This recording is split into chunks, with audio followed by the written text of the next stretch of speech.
Antarctica, अर्थ का सबसे ऊंचा, सूखा, तूफानी और ठंडा कॉन्टिनेंट। यहां सिर्फ ठंड नहीं है, यह एक ऐसी जगह है जो आपको मारने की पूरी कोशिश करती है। एक गलती और आप गए। यहां सर्वाइवल खाने या पानी ढूंढने के बारे में नहीं है, यह एलिमेंट्स के खिलाफ एक जबरदस्त लड़ाई है। सोचिए, उबलता हुआ पानी हवा में ही बर्फ के क्रिस्टल में बदल जाता है। यह आपका स्टार्टिंग पॉइंट है। टेम्परेचर -60 सेल्सियस से नीचे चला जाता है। हवा इतनी सूखी है कि यह आपको बिना वार्निंग दिए डिहाइड्रेट कर देती है। यह एक ऐसी जमीन है जो इंसान की लाइफ के लिए पूरी तरह से हॉस्टाइल है। एक सफेद रेगिस्तान जहां सर्वाइवल के रूल्स बर्फ में फिर से लिखे जाते हैं। यहां की ठंड घर पर सर्दी के दिन जैसी नहीं है। यह 1 मिनट से भी कम समय में स्किन को फ्रीज कर देती है और हर सांस के साथ आपके लंग्स को डैमेज कर सकती है। यहां क्यों आते हैं? साइंस के लिए, एडवेंचर के लिए, चैलेंज के लिए। लेकिन सबको पता है, अंटार्कटिका कुछ भी फ्री में नहीं देता। आप अपनी जरूरत की हर चीज साथ लाते हैं और सर्वाइवल के लिए इक्विपमेंट से ज्यादा की जरूरत होती है। इसके लिए एक अटूट इच्छा शक्ति चाहिए। इंसान की रेजिलियंस के अल्टीमेट टेस्ट में आपका स्वागत है। ठंड आपकी पहली दुश्मन है। कांपने से आपको फ्रॉस्ट बाइट और हाइपोथर्मिया होने से पहले बस थोड़ा टाइम मिलता है। फ्रॉस्ट बाइट आपकी उंगलियों, पैर की उंगलियों, नाक और कानों पर अटैक करता है। खुली स्किन मिनटों में मर सकती है। हाइपोथर्मिया और भी जानलेवा है। आप थक जाते हैं, कंफ्यूज हो जाते हैं और अनाड़ी हो जाते हैं।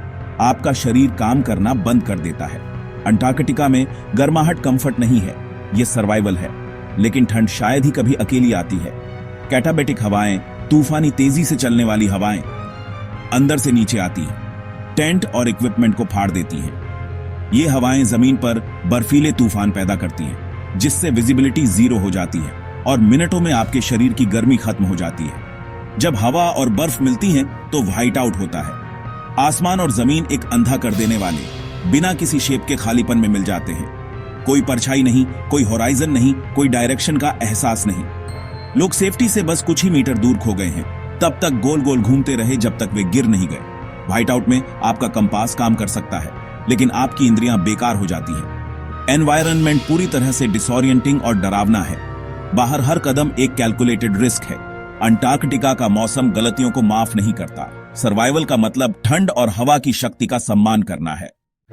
अंटार्कटिका कुछ भी नहीं देता, न पानी, न खाना, न शेल्टर। दुनिया का 90% फ्रेश वाटर यहां है, लेकिन यह बर्फ में जमा हुआ है। बर्फ खाने से आप और ठंडे हो जाएंगे। पीने के लिए आपको बर्फ पिघलानी होगी, जिसमें हजारों मील दूर से लाया गया कीमती फ्यूल खर्च होगा। अंदर खाने के लिए कुछ नहीं है, न पौधे, न जानवर, कुछ भी नहीं। हर मील एयरलिफ्ट करके आता है। शेल्टर, न पेड़, न गुफाएं, सिर्फ बर्फ। अगर आप बाहर फंस जाते हैं तो आप बर्फ की गुफा खोदते हैं या इग्लू बनाते हैं।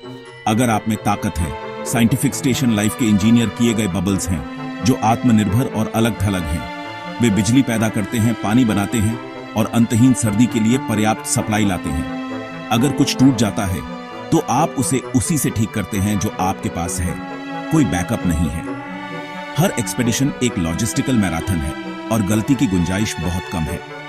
टेक्नोलॉजी और सप्लाई पर निर्भरता पूरी तरह से है।